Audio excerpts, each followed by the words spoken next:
Jaya Radha Madhava Kunja Bihari.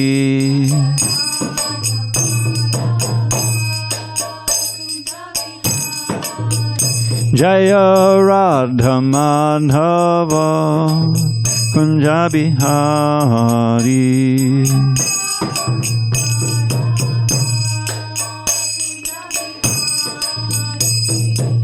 Gopi Jana Vallabha Girivaradhari.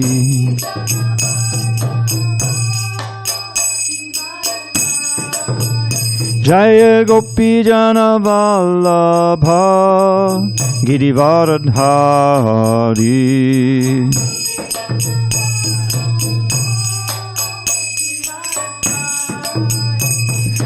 Yashodanandana Bhajana Ranjana.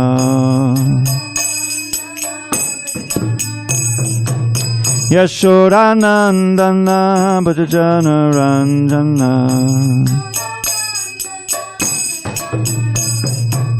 Yamuna Tira Vanachari. Yamuna Tira Vanachari.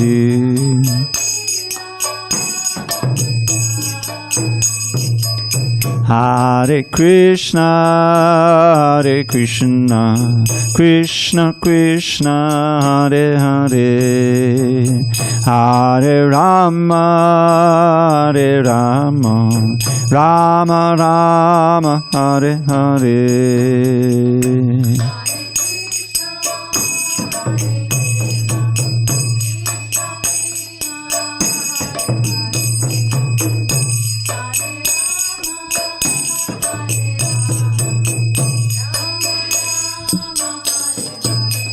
Hare Krishna, Hare Krishna,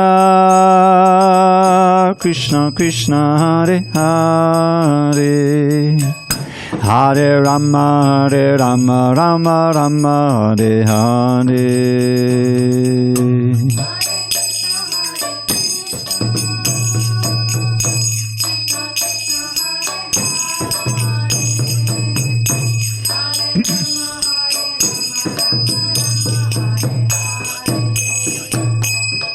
Jaya Radha Madhava Kunja Bihari.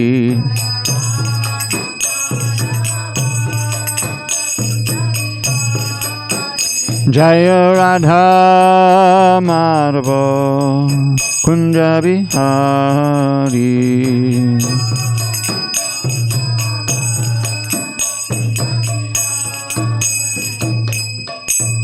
Jai Om Vishnupad Paramahamsa Bhagavad-gita Ashtotar to the Srimad Divine Grace Srila A.C. Bhaktivedanta Swami Prabhupada ki Jai. ISKCON BBT Founder Acharya Srila Prabhupada ki Jai. Jai Om Vishnupad Paramahamsa Bhagavad-gita Ashtotar to the Srimad Divine Grace Srila Bhakti Siddhanta Saraswati Thakur ki Jai. Ananta Koti Vaishnavinda ki Jai. Namacharya Srila Haridas Thakur ki Jai.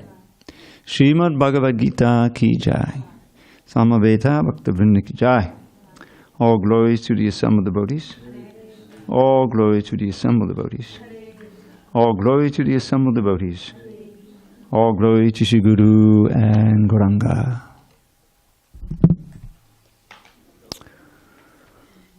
All right, let's take a vote. Should I put down the heat or not? You're warm enough. How warm are you? Are you warm enough? Jessica, you decide. Let's turn it on.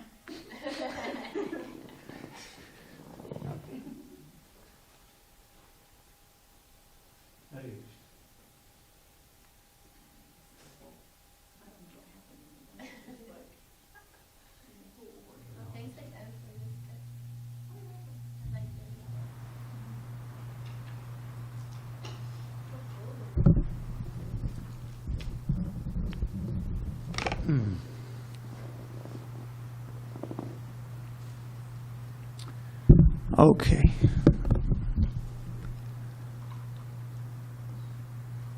Om Namo Bhagavate Vasudevaya. Om Namo Bhagavate Vasudevaya. Om Namo Bhagavate Vasudevaya.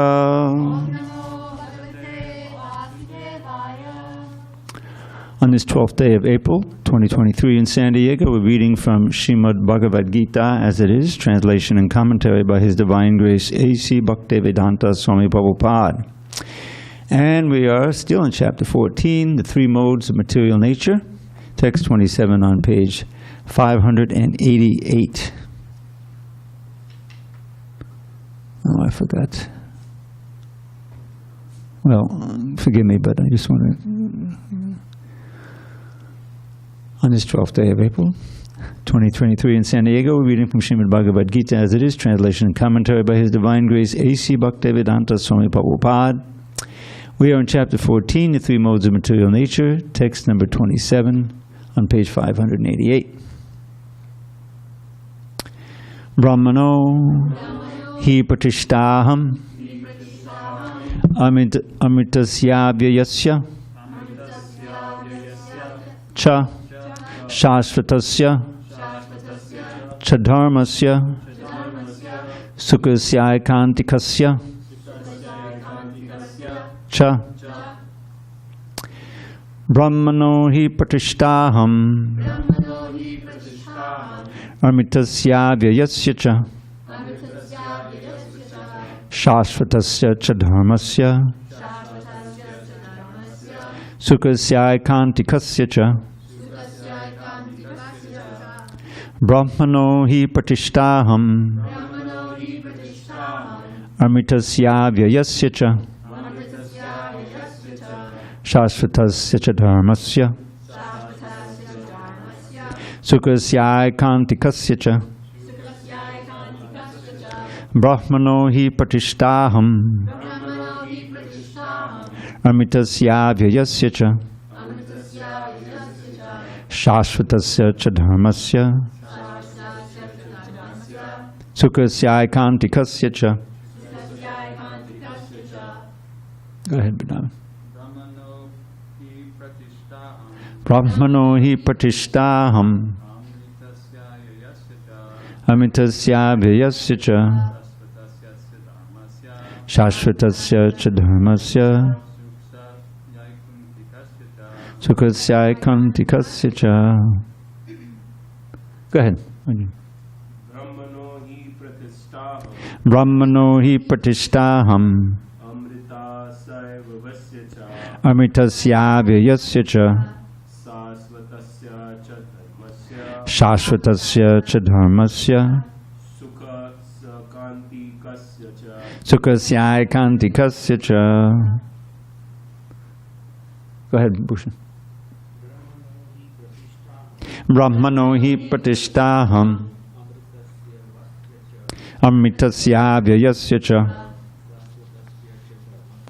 Shashvatasya cha dharmasya Sukasya kantikasya cha. Prajamandal. Brahmano hi pratishtaham Amitasya vyayasya cha Shashvatasya cha dharmasya Sukasya kantikasya cha. Brahmano hi pratishtaham Amitasya vyayasya cha Shashvatasya cha dharmasya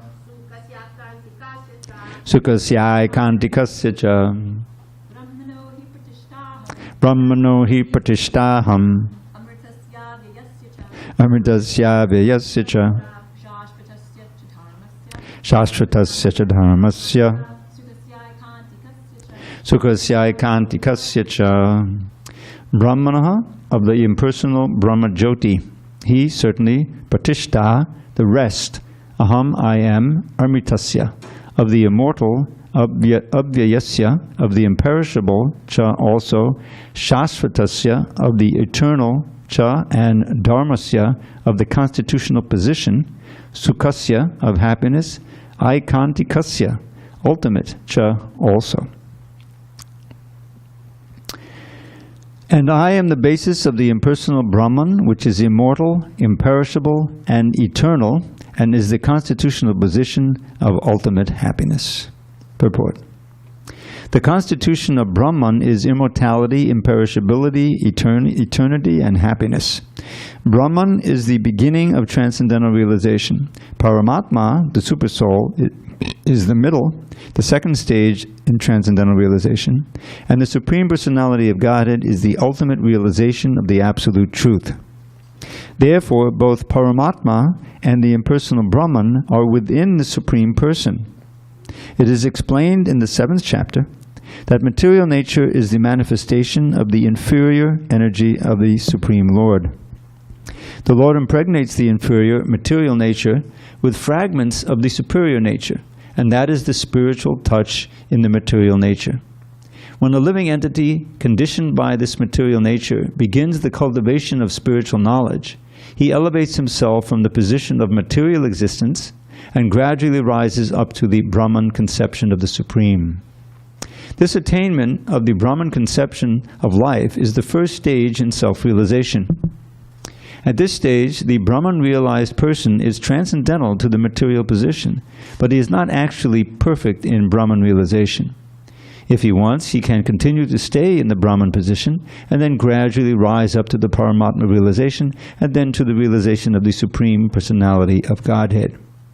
There are many examples of this in Vedic literature. The 4 Kumaras were situated first in the impersonal Brahman conception of truth, but then they gradually rose to the platform of devotional service. One who cannot elevate himself beyond the impersonal conception of Brahman runs the risk of falling down.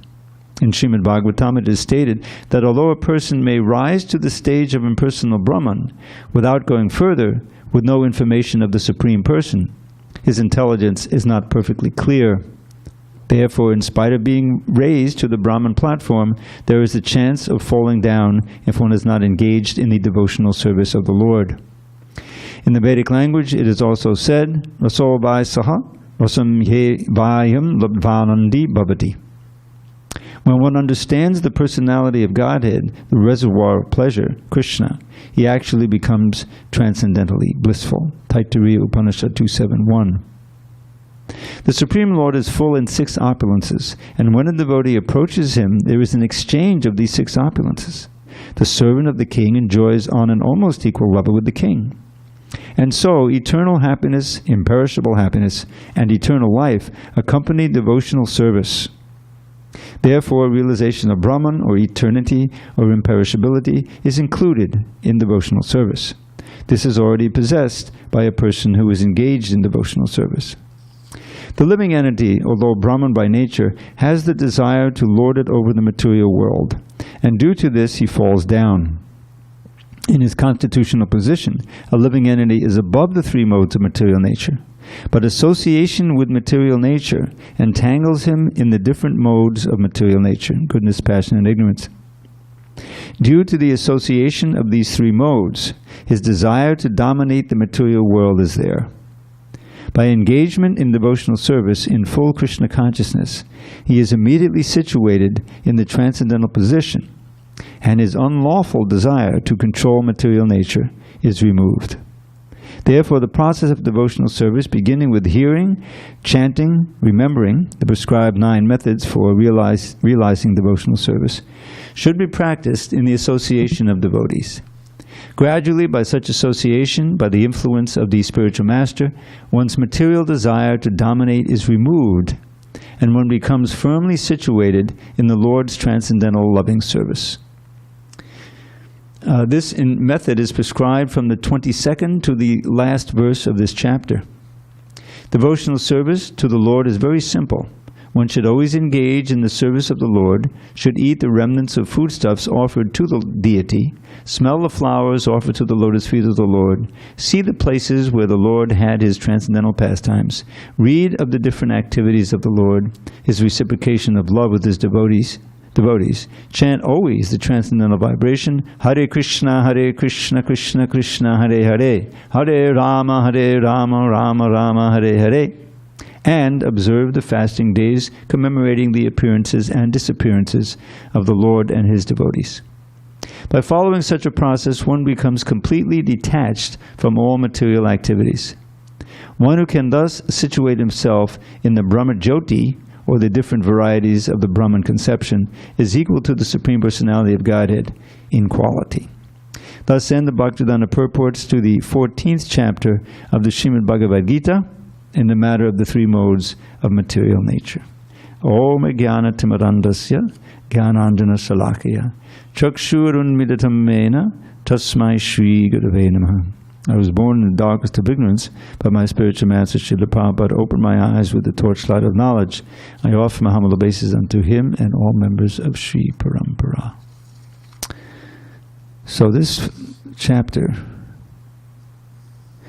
begins with a verse that gives us an inducement to keep reading, because it's a promise from the Supreme Personality of God. It said, "Again I shall declare to you this supreme wisdom, the best of all knowledge, knowing which all the sages have attained the supreme perfection."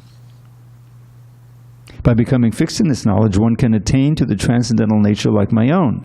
Thus established, one is not born at the time of creation or disturbed at the time of dissolution. So this chapter has dealt with the three modes of material nature. Their symptoms, for all these years, I was convinced that the word symptoms applies almost exclusively to symptoms of someone who's sick. I looked up the word, because Prabhupada always uses symptoms. Sometimes he says characteristics, but it's symptoms. And the first two definitions are exactly in accord with the way he uses it. The characteristics or the quality of something that gives it a certain place or a certain characteristic. So I'm going to keep using that word symptoms now that I know it's completely correct. Welcome. Haribol. Is it Evan? Owen, I'm sorry. Welcome, Owen. Haribol. So we are wrapping up this chapter 14. We just read the last verse, and now we're going to do a little review. So Krishna also describes at the beginning of this chapter that he is the father of everyone. Aham bija pradakpita. Isn't it? Text 3 and 4. Sarva yoni shukonteya murtiyak sambhavantiya tasam brahma mahadyoni aham bija pradakpita. Now it's interesting that the designation he gives, the word he uses to describe the whole material energy, is Brahma. Isn't it? That's because in the previous verse, what did he say? This is the third verse. Mama yoni mahad brahma tasmin garbham dadamyaham sambhavak savabhutanam tato bhavati bharata. The total material substance called Brahman is the source of birth, and it is that Brahman that I impregnate, making possible the births of all living beings, O son of Bharata. So this word Brahman has different connotations depending on the context. And it is the total material existence. In other words, whatever it is, it's great. And we, since we're also part of that Brahman, that Aham Brahmasmi phrase, I am spirit, pure spirit, we have a inherent nature, inherent right to return to that great platform. Right now it's eclipsed because we don't identify ourselves as Brahman, as pure spirit. We identify ourselves with the body composed of the different elements and working according to the modes of nature. Because we wanted that. Why did we, how have we forgotten Krishna? Because we needed to forget Krishna in order to imitate him. In order to try to compete with him, we have to forget Krishna. Otherwise it's absurd. We have to forget that there's an all-powerful personality who's really the supreme enjoyer. And so that's what we're given here. Bhayam Ditiya Binaveshita Ksad. Vitiya Binaveshita means to become absorbed in the dualities of the material world. And by turning away, Ishara Petasya. And Viparyosmati, and everything becomes reversed. Instead of becoming a servant of the Lord, we become his competitor. But there's no chance of actually becoming successful in achieving a status of eternity, knowledge, and bliss, separate from the Lord. And so we have a status of temporal life, ignorance, and misery, repeated misery, and little droplets of sense gratification, happiness that keep us bewildered life after life. So this chapter describes how this material world is working, that he impregnated, that he is the source of, he described at the beginning. And how these modes of nature are simply ways in which the different elements interact according to the influence of different living entities. And like the material energy, the Maya, the illusion, is actually in here.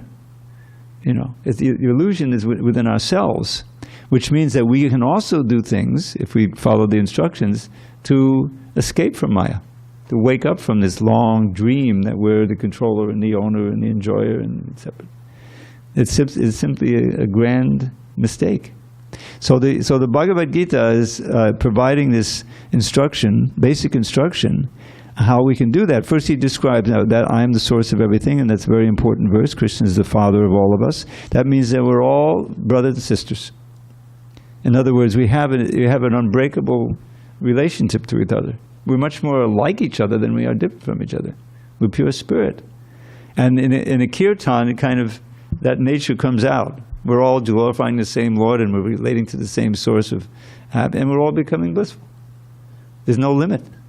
But when we try to compete with Krishna, we also compete with each other, and there's a certain amount of happiness you can eke out of this material world, flickering happiness, and it becomes a hellish situation, because we're all fighting for these little scraps of happiness that ultimately we're all condemned to take birth again in misery. So what's better? We all join in a kirtan, glorify the Lord, and realize our nature as servants, or to stay in our illusory sense of separateness and competition. So that's how the chapter begins. And then in text 5, he introduces the idea of the modes. Material nature consists of 3 modes: goodness, passion, and ignorance. When the eternal living entity comes in contact with nature, or Madhyam Arjun, he becomes conditioned by these modes. So this is the material energy works according to the modes. Daiviyesha gunamayi. Mahi means composed of. The divine nature, the Maya, consists of these 3 modes. And we're taught here in rudimentary form the symptoms of one who is dominated by one mode or the other. Not completely controlled, because we learn also that they compete for each other. Even you may be in the mode of passion, and really working hard and hardly sleeping or eating and really trying to get ahead, But then at a certain time you crash, Someday, I remember when I used to be in high school, I was trying to be the top of my class. There was always one student ahead of me, a lady, a German lady. And she would get, I got 95, she would get 97. And then I got 3 A's, you got 4 A's, this is how it was. Really? Oh, we share something. And I would work hard. I would stay up all the night, sometimes write a paper. I wrote a paper on Brazil one time. And I did all this research in my encyclopedia, the World Book Encyclopedia. That was one with all the pictures. The other kids, they had the Encyclopedia Britannica, not so many pictures, but more volumes, But anyway, I stay up all night and crash in the morning. And then Sunday, out of the mode of passion, just sleep till noon, This was my life. So anyway, that's, long in the past. And now I can see, from all these years of getting up early, how important it is. What a precious time it is in the morning, the early morning hours, 3, 4, 5, 6. The whole world hasn't started. It's peaceful out there, and your mind is more peaceful, and it's very, very important to do that and worship Krishna at that time. That's why the temple life, it begins. It's kind of a little eroded. Prabhupada set the time as 4:30 basically, but it's you go to Alatra, it's 5 o'clock. 7? I don't want to know where, please. Brahma Muhurta is very important. We're back to Brahma Muhurta. So then we learn the different characteristics of these three modes of nature. And it's interesting because as soon as you read it, it said, yeah, I can recognize those influences. You know, I knew someone who was driven, you know, to make a lot of money and had all these ideas, and maybe they became, you know, one of the innovators in Silicon Valley or something, you know. Oh, you know, made millions of billions of dollars. But really, you look at these billionaires, millions and billionaires, they don't look as happy as a simple Brahman or brahmachari or brahmacharini in a temple. You know, here they are with their billions, and the spotlight is always on them. That itself is a misery, isn't it? They always have long faces, actually. They all have long faces. Because even though they have 10 billion, this other guy's got 20 billion. What's good is 10 billion if the other guy has 20 billion? I'm not the richest person in the world anymore, you know. It's just such illusion. The real wealth, you know, is the holy name. Holy name is so valuable. It's the Hare Krishna mantra. I mean, when you think about it, the most, you know, all right, so with all this money, you can buy solitude. You know, you can have a place out in the country, far from all the madding crowd, and you can buy servants, and you can buy airplanes. You can go here and you can go there, but time still takes all away your ability to enjoy it, isn't it? So, but if you are able to absorb your mind in the chanting of the holy name, and you're evolving in that direction, then you can at least get. There was this. What is this? Was it a play or something? Intimations of Immortality. That was like a poem or something. But you can start to see that. Oh, you know, I'm doing this now. It's 30 years later. And the kirtan is giving me just as much happiness or more. These books, the association, it's not that big. Oh, now I can't enjoy it anymore, because it's not dependent really on the senses. It's not even dependent. You know, it's dependent on your eagerness and your to reach to Krishna and to give Krishna consciousness and be Krishna conscious, and it's not bound by time. And that's why we read about the spiritual world. I think I chanted this recently, but someone wasn't here. At the end of the Brahma Samhita, there's 2 verses. It has one number. I mean, the numbering of the verses is far out. There's 2 verses, but they have one number. And it's describing the Loka Vrindavan. There it is. And he says, Shriya Kanta Padanapadusha Kalpadanavo Dhuma Bhumish Chindamanaganamahi Toyamamatam Kata Ganam Natyam Gamanam Apivangshi Priyasaki Chidanandam Joti Patamapitadasvajam Apicha. That's the first half of it. That's the verse. So he says, in that transcendental world, Goloka Vrindavan, the highest Vaikuntha planet, you know, the beloved, the Supreme Beloved is the goddess of fortune. And her beloved, the lover, is Krishna. Kanta Paramātmā, the Supreme Person. Kalpadarava Druma. All the trees, the Druma, are desire trees. You can go to the tree and you can ask him, let me have 12 ripe mangoes, please. Oh, okay. And there you can get the mangoes, and you can offer them to Krishna, and then you'll have a mango feast. You can go to the same tree the next day, or even on the same day, and you can I have some nice figs like they used to grow in the patio and back in, you know. And, no, they have an extraordinary fig tree here.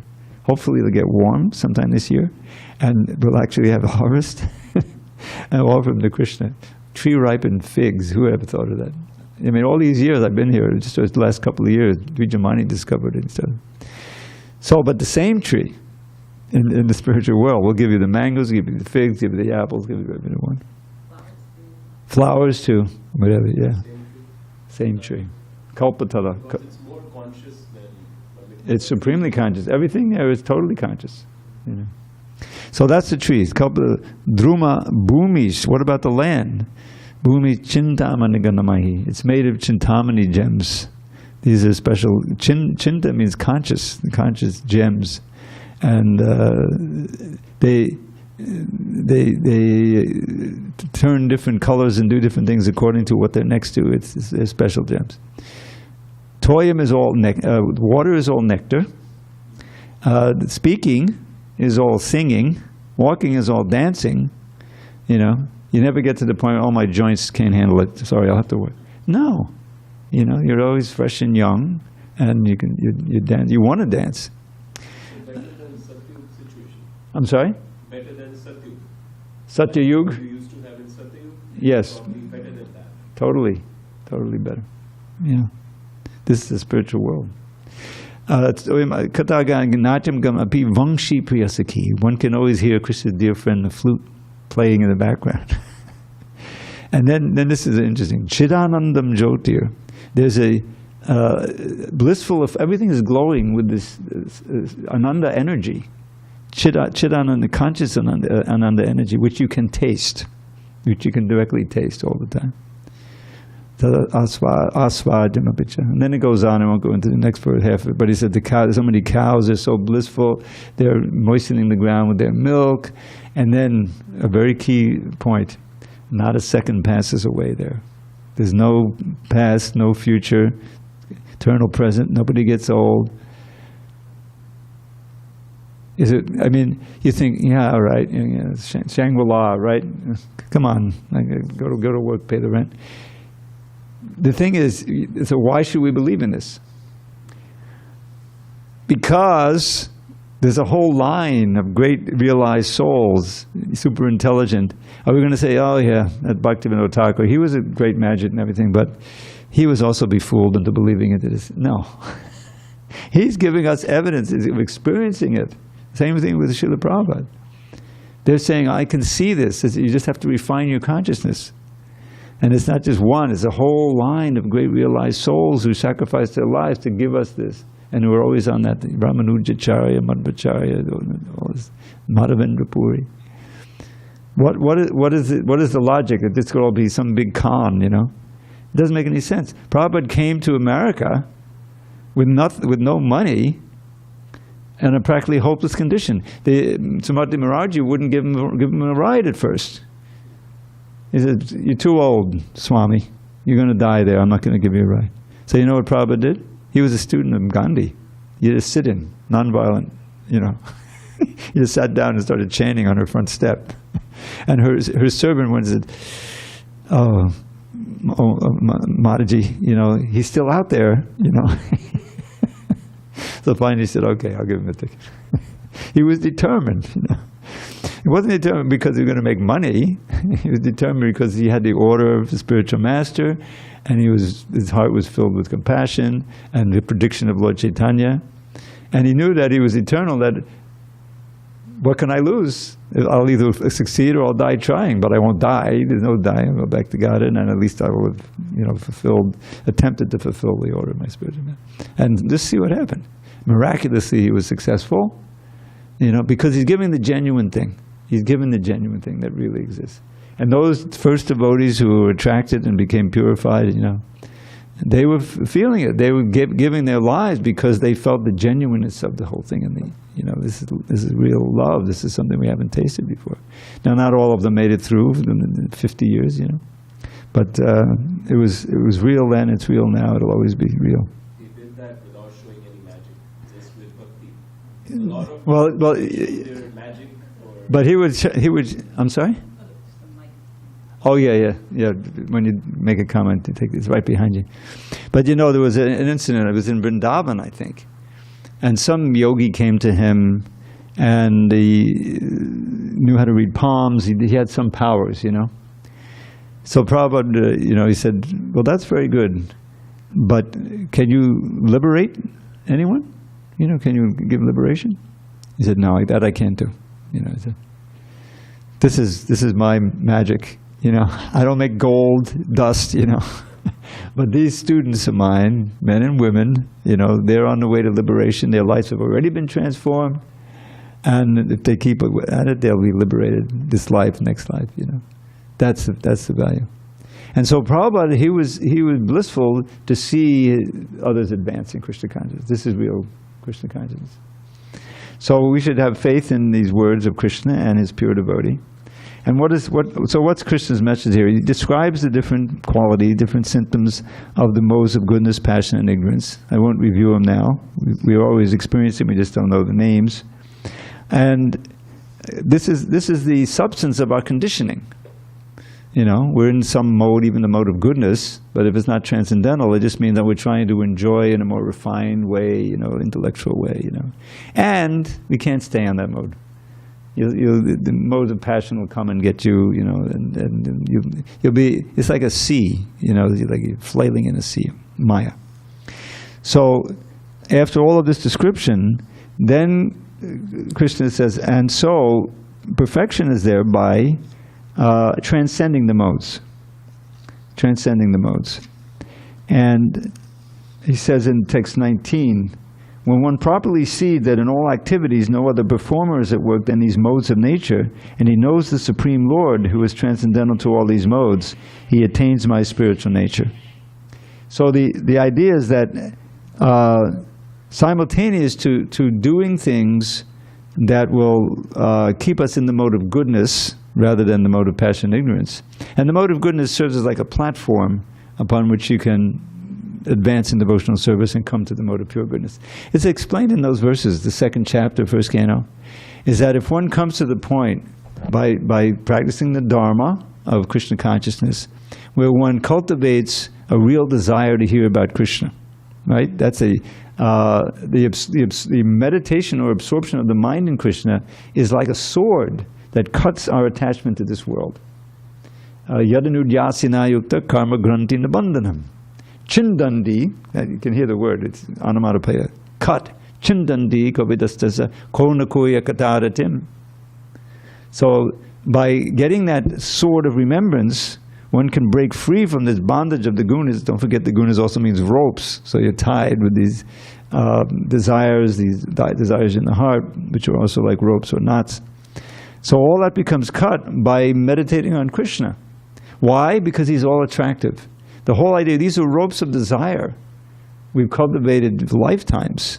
That's what holds us here, these material desires and aspirations.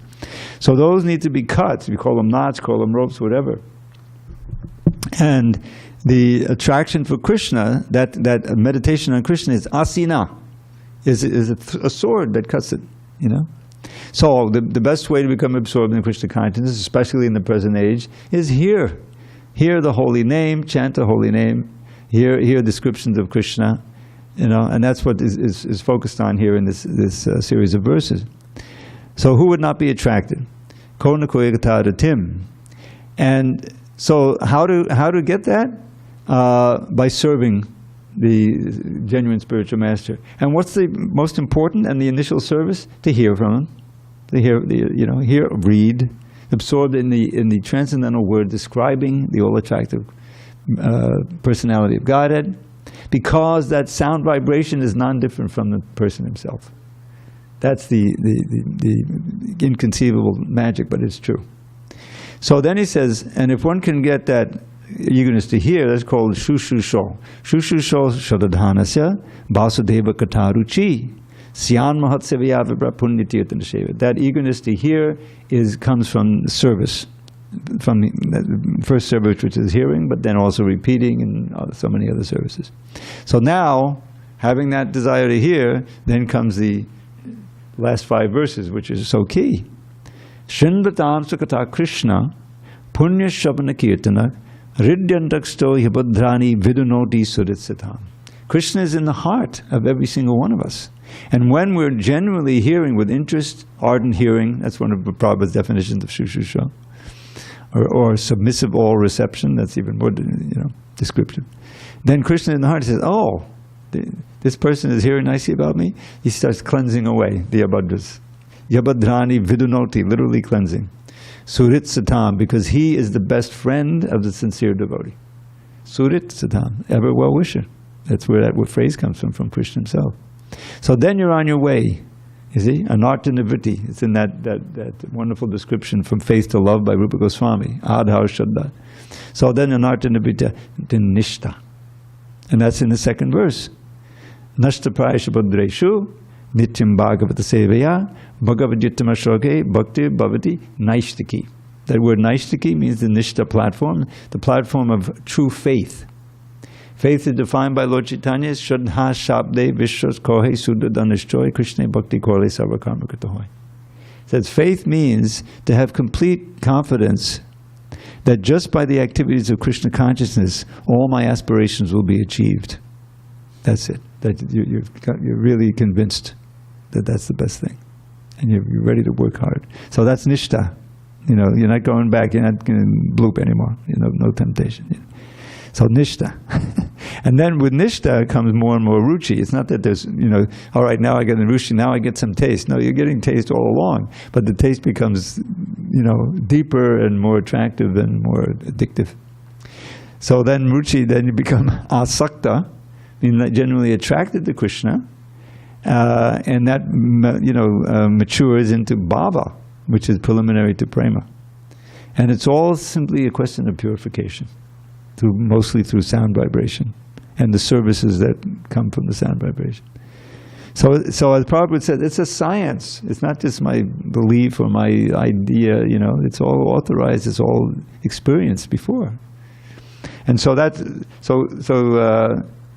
when we start to transcend Gunateta Natitya Treen, this is when you can transcend those modes of nature, when you understand that the ultimate doer of the work is it's a material nature, and you're simply desiring. That's your role as a spiritual soul, spirit soul. We're desiring to pick up the water, and the hand is automatically doing it. How that mechanism works, I have no idea. You know, it's all under higher guidance. Demigods and Supersoul. You know, and if it doesn't work, that's a big problem. Right? I haven't got the blessing. My karma is not that I can pick up the water anymore. You know, this is the three modes of nature. But if when you're using this body, the senses, the mind, the intelligence, everything you got, in the service of Krishna, then the body becomes, there's a verse like this, I'm not going to chant the complicated Sanskrit, that the body becomes your best friend. It's like, it's paraphernalia for service. That's why Prabhupada said, your health, take care of your health. You know, it's not your body, it's Krishna's body. Think of it that way. You know, just like we have so many things, that you have a car, okay, I'm using the car for Krishna, then it's very sacred. It's spiritualized. Like this building used to be a warehouse. It wasn't sacred then, it is now. Every inch of it, you know, we should marginado and cleansing, you know, and just by saying the name, the vibrations gets pure. yes, the chanting is the root of it, and then it comes into manifestation and everything. So he comes to the end, after describing the different symptoms of the modes of nature, how they act on us, he starts describing the benefits of transcending. When the embodied being is able to transcend these three modes associated with material body, he can become free from birth, death, old age, and their distresses, and can enjoy nectar even in this life. Well, that's a very good inducement to try to become transcendental. And so Arjuna then asks, well, what are the symptoms? There it is. What are the symptoms by which one can know who is transcendental to these three modes? What is his behavior, and how does he transcend the modes of nature? And then he gives 4 nice verses describing this.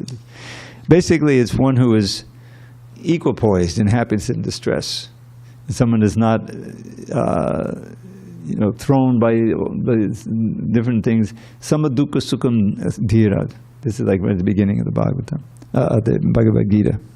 As in happiness and distress, sees people equally. Everyone is a spirit soul. You know, is not seeing through the eyes of how can I exploit this situation for my own benefit. You know, well, this person is out of it. I'm not even going to worry about them. And I can't. No. This person is a spirit soul. At least give them a Hare Krishna. You know, see if maybe they'll take a little pamphlet or something. See, that's the vision. So manapamanayos, you know, someone may insult you or praise you, and you stay equipoised like that. So that's the general symptoms. And then comes the verse 26, the key verse. How to transcend the modes? Undeviating devotion to me. One who engages in full devotional service, unfailing in all circumstances, at once transcends the modes of material nature and thus comes to the level of Brahman. And this is again from that second. What is that? Vasudeve Bhagavati Bhakti Yoga Payojitaha Janayat Yashu Vairagyam Jnanam Chayirahoitikam. So the Vairagya, which is so important, it's actually, Vairagya is a symptom of advancement in devotional service. You're becoming more and more attracted to Krishna and all activities related to Krishna, and indifferent to other things that you may have been really passionately involved with before. That's a good. So the Vairagya, detachment, and knowledge are symptoms of advancement in devotional service. So here he said, by undeviating constant devotional service to me, bhakti yogena, you transcend the modes and come to the level of Brahman. Well, what's on that level? Last verse. I am the basis of this Brahman. Amritasyavi yasicha, immortality, imperishable, and Shashvatasya Dharma, it is the constitutional position of the living entity, and Sukha Saikantika Sicha, the ultimate happiness is there. So why shouldn't we strive for it? This is a great advertisement. You know, we should all buy into it. So any questions on this chapter or on these verses or this discussion? Okay. The next week we'll begin in chapter 15, very important chapter, and a short chapter, but full of quotable verses and much good instruction. So we can look forward to that. And I've left a little time, instead of dredging my poor memory to figure out a verse I haven't given you for a while, I've actually selected some poems, and I've left a little time. So,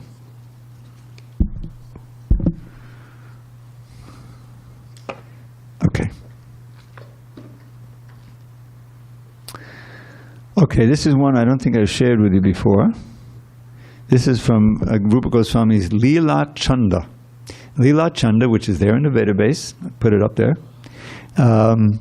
is a nice summary of Krishna's Vrindavan Leela. Beautiful verses, you know, I highly recommend it.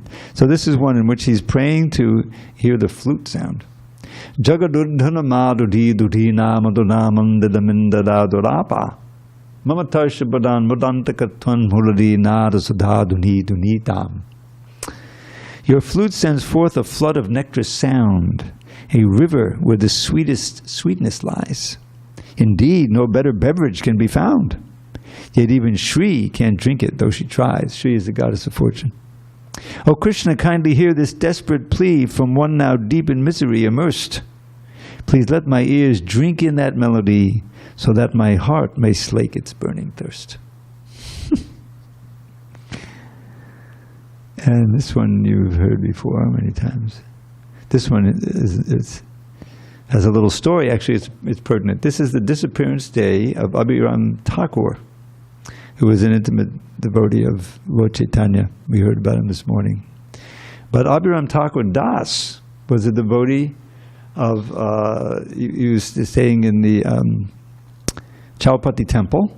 He was initiated originally by Kirtananda Swami, and then initiated by Radhanath Swami.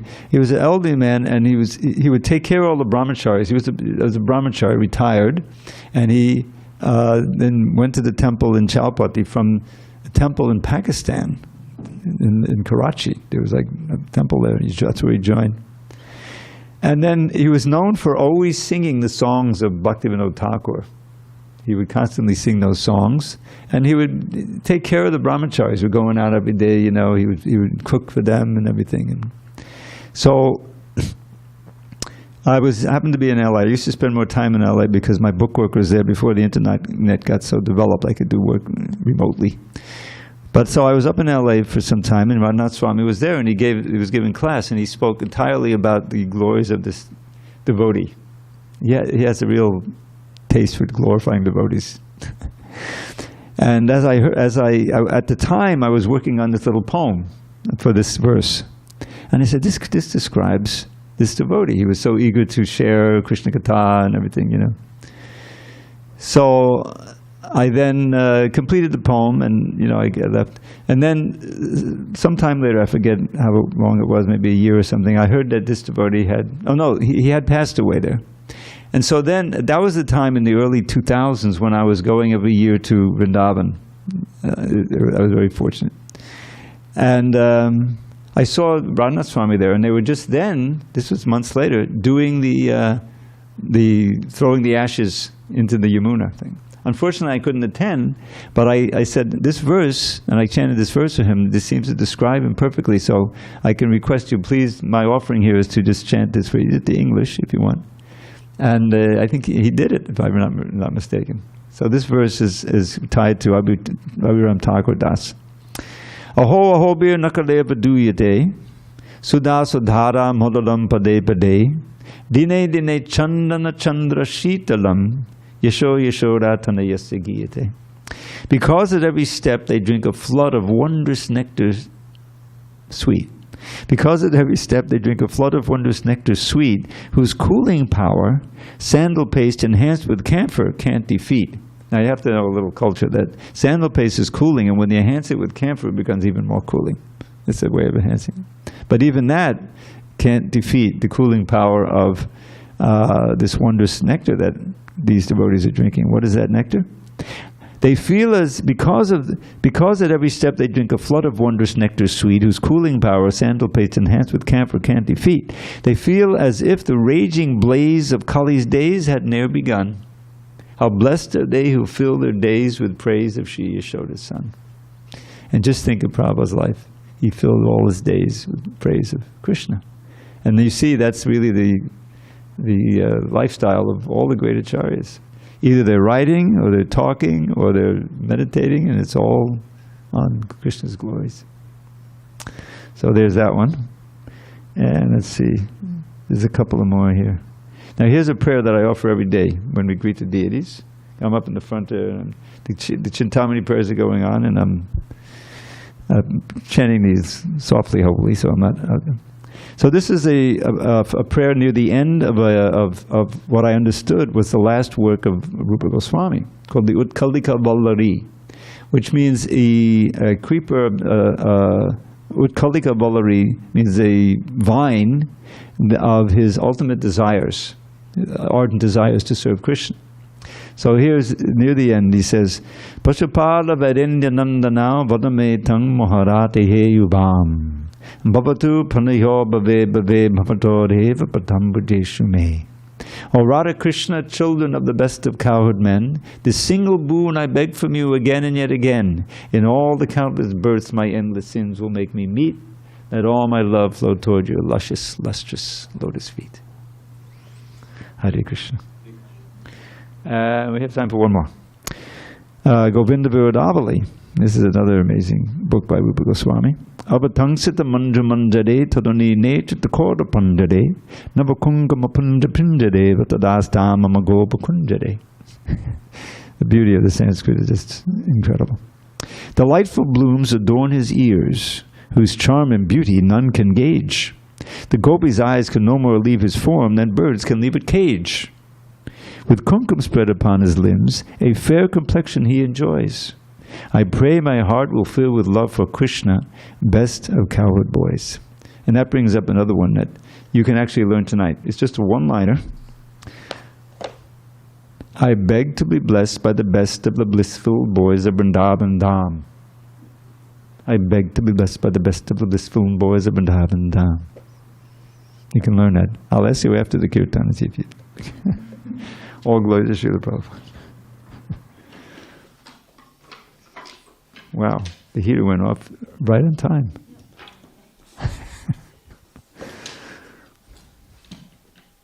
The ghost in the machine, isn't there something like that?